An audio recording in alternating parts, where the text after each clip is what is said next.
Et bonjour à tous, c'est parti pour le troisième épisode de la série Earth, où l'on va analyser 3 lieux surprenants sur Google Earth. Cette fois-ci on en résout 2 et l'on formulera une hypothèse pour la dernière. Voici les 3 images du jour. On a donc ce volcan en Nouvelle-Zélande qui présente un contour très rond et contrasté, toute une zone dans le grand nord canadien qui devient complètement détraquée, et une étonnante petite île qui comporte plusieurs lignes et formes dans son sol. Comme d'habitude, les coordonnées et quelques liens pratiques sont dans la description, ne tardons pas et commençons avec la première.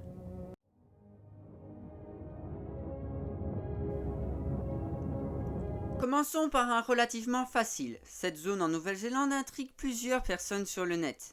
Ces petits points noirs sont vraiment très intrigants. Si vous reculez, la zone est très bizarre et ronde.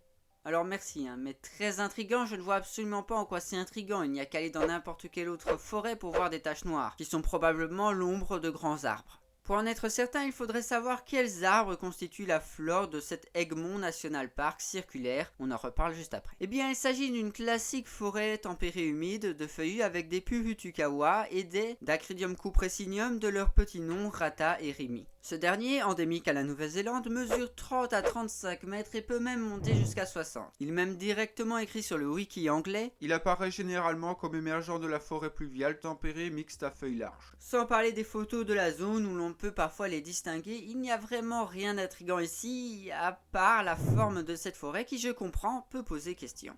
La forme ronde n'est pas d'origine explicable, on dirait que ce n'est pas naturel. Et tu as tout à fait raison, du moins sur la fin de la phrase. Ce n'est pas d'origine naturelle mais bien humaine, car il s'agit d'un parc naturel, donc une zone préservée, dont il a été décidé en l'an 1900 qu'il s'agira d'un cercle d'un rayon de 6 miles autour du sommet de la montagne, peut-être en lien avec le fait que ce mont est considéré comme l'un des plus symétriques au monde, dû à sa forme conique aux pentes régulières et prononcées. Et je veux aller en Nouvelle-Zélande, c'est beaucoup trop beau, on enchaîne.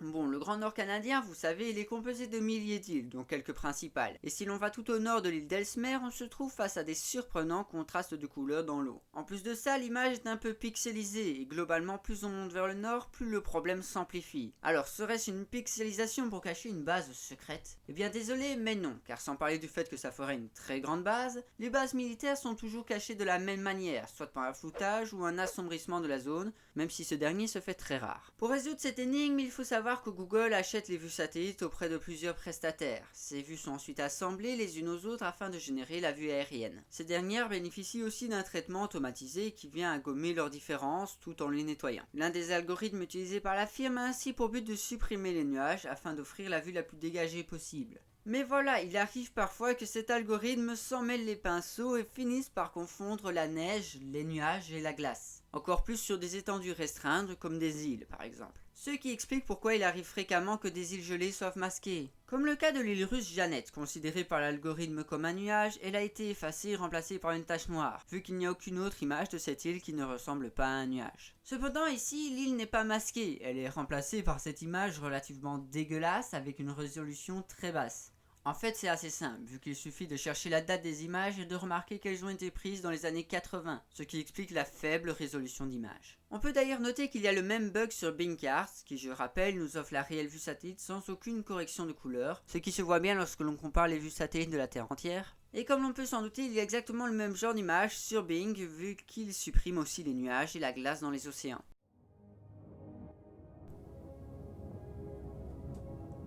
Et pour terminer cette vidéo, petit tour dans les îles Kouri, plus précisément sur l'île de Suishoto. Certains internautes s'étonnent à propos de ces lignes-ci et c'est très noir. Des tranchées de la guerre entre les Russes et les Japonais en 1970 ? Bon, premièrement, oui, les Japonais sont en conflit avec la Russie sur ces îles, et encore aujourd'hui. Par contre, il n'y a vraiment rien eu de particulier en 70. Regardez ma vidéo sur les Kouri pour plus d'infos. Deuxièmement, si c'est une tranchée, elle paraît vraiment très étroite vu que ça ne mesure environ que 20 cm.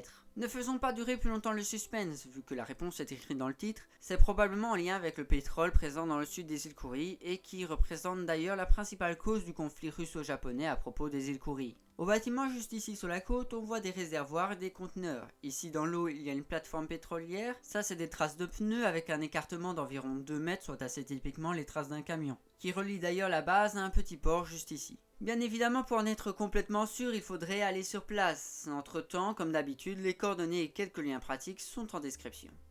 Et voilà, c'est la fin du 3ème Earth, mais ne partez pas tout de suite. Vu que j'écris et tourne cette vidéo et les autres de la série plusieurs semaines avant qu'elles soient publiées, je ne sais pas du tout si cela vous plaît, donc n'hésitez pas à lâcher un pouce en l'air pour que cette série continue au-delà du 4ème épisode qui sortira vendredi prochain. Abonnez-vous, à la semaine prochaine, ciao.